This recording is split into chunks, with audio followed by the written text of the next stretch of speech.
గండికోట కేవలం ఒక కోట మాత్రమే కాదు, ఇది ప్రకృతితో ఒదిగిపోయిన శిల్పం. 200 అడుగుల ఎత్తైన ఇసుక రాతి కొండల మధ్య సాగే ఈ నది ప్రవాహం సాయంత్రం సమయంలో సూర్యకాంతి తాకితే ఆ దృశ్యం కన్నుల పండువగా ఉంటుంది. ఇక్కడ ఉన్న చెరువులు, బావులు, నేల అడుగు నుండి పైకి వచ్చే నీటి సదుపాయాలు ఆధునిక కళాన్ని తలపించే విధంగా ఉంటాయి. కోట చరిత్రలో మెప్మసాని నాయకుల పాత్ర.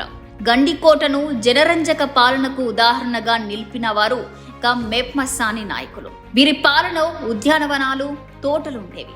ప్రజలకు నీటి వసతి, భద్రత కల్పిస్తూ ప్రజాపాలన సాగించారు. కానీ నవాబుల కాలంలో ఈ ఆలయాలపై దాడులు జరిపి శిథిలాలుగా మార్చినట్లు స్థానిక కథనాలుంటున్నాయి.